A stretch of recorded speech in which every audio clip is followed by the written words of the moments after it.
Chicken stake সবজি সালাদ তৈরি করতে উপকরণ লাগবে হাড়ছাড়া মুরগির বুকের মাংস 250 গ্রাম, ভিনেগার 1 টেবিল চামচ, আদা রসুন বাটা আধা চা চামচ করে, প্যাপরিকা 1 চা চামচ, চিনি আধা চা চামচ, সিদ্ধ বরবটি ও সিদ্ধ গাজর টুকরা করা আধা কাপ করে, শসার টুকরা আধা কাপ, সালাদ ক্রিম 2 টেবিল চামচ, গোলমরিচের গুঁড়া 1 চা চামচ, মাখন 1 টেবিল চামচ, লবণ স্বাদ মতো। প্রথমে চিকেনটাকে ধুয়ে এরকম পিস করতে হবে। এরকম করার পরে এটাকে একটু কাঁটা চামচ দিয়ে কেচে নিয়ে তারপরে এর মধ্যে একটু প্রথমে দিতে হবে সিরকা। আচ্ছা, প্রথমে সিরকা, এখানে সিরকা দিচ্ছি আমরা। তারপরে দিব একটু লবণ আন্দাজ মতন, এটা স্বাদ অনুযায়ী হবে। তারপরে আদা রসুন একটু পাপরিকা দিয়ে এটাকে মাখাতে হবে। এটাকে দিয়ে আপাকে আমি বলছিলাম যে যিনি সেও ক্ষেত্রে প্রতিষ্ঠিত একজন সফল নারী, ওনার সেই ক্ষেত্রটি হচ্ছে রন্ধন। আপা, আপনি বলবেন আপনার এই যে হাঁটি হাঁটি পা পা করে আপনার যে আজকে এতটা সফলতা অর্জন করেছেন তার একটু ইতিহাস বলবেন? এটা প্রথমে আমি শখের বসে এসেছিলাম, পরে এটা এখন আমার পেশা হয়ে গেছে।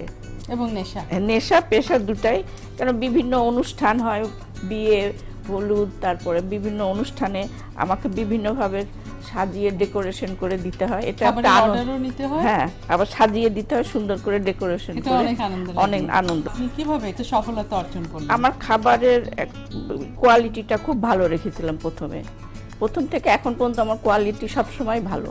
আচ্ছা, এবার চুলাটা ধরাতে হবে।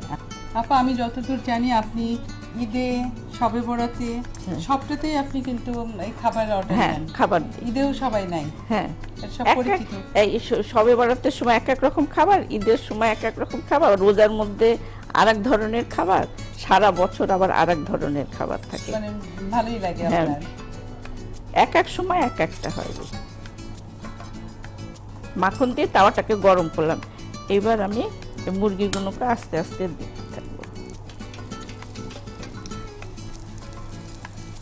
হালকা করে ভাজতে হবে। হ্যাঁ, হালকা করে।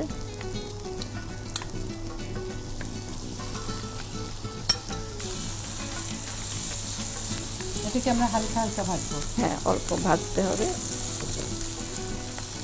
আচ্ছা আপা, আপনি যখন এই প্রথম এই ব্যবসাটা শুরু করেন, এটা কত বছর আগে শুরু করেছিলেন এবং তখন কি ভেবেছিলেন যে এটা আজকে এরকম একটা রূপে দাঁড়াবে? না, এটা প্রায় 10 বছর আগে। তখন এত রান্না নিয়ে এত মানুষের অত চিন্তাধারা ছিল না, এখন যতটা বেড়ে গেছে।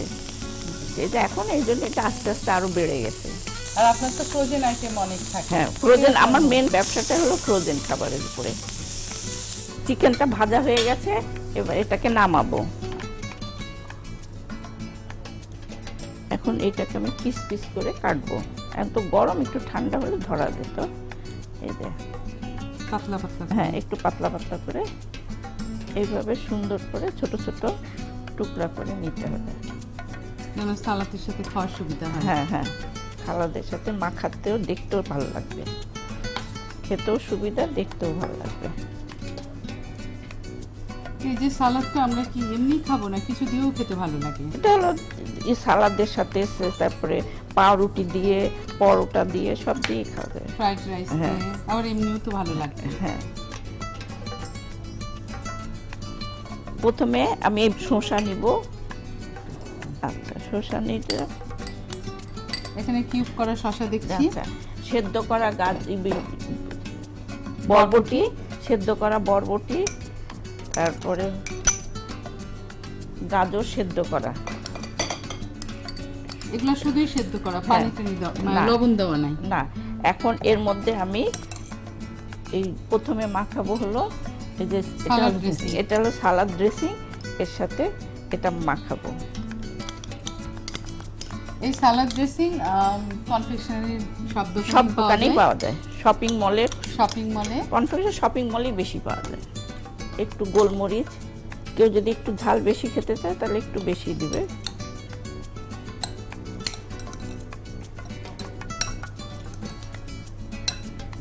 এটা আমার মাখানো হয়ে গেছে, এখন আমি রাখবো। আচ্ছা, এবার এর সমস্ত উপকরণ মাখানো হয়ে গেছে, এখন আমি এটা এইভাবে ঢাকবো।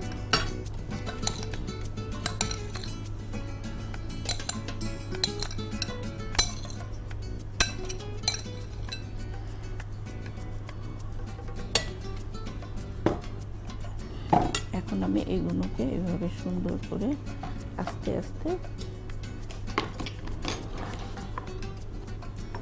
এর উপরে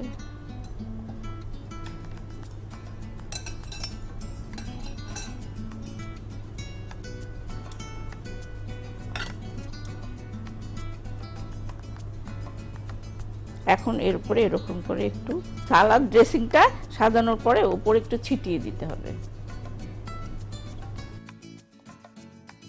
হয়ে গেল চিকেন স্টেক সবজি সালাদ। আপনাকে অনেক ধন্যবাদ আপা। তোমাকে অনেক ধন্যবাদ। এটিএন বাংলা সমস্ত দর্শককে আমার ধন্যবাদ। মুরগির মাংস ধুয়ে ভিনেগার, আদা রসুন বাটা, প্যাপরিকা, লবণ ও চিনি মাখিয়ে মাখন গরম করে অল্প আঁচে মাংস ভেজে তুলুন। এবার ভাজা মাংস স্লাইস করে নিন। সবজির সাথে সালাদ ক্রিম ও গোলমরিচের গুঁড়া মাখিয়ে পরিবেশন ডিশে রেখে উপরে মাংসের টুকরা দিয়ে পরিবেশন করুন চিকেন স্টেক সবজি সালাদ।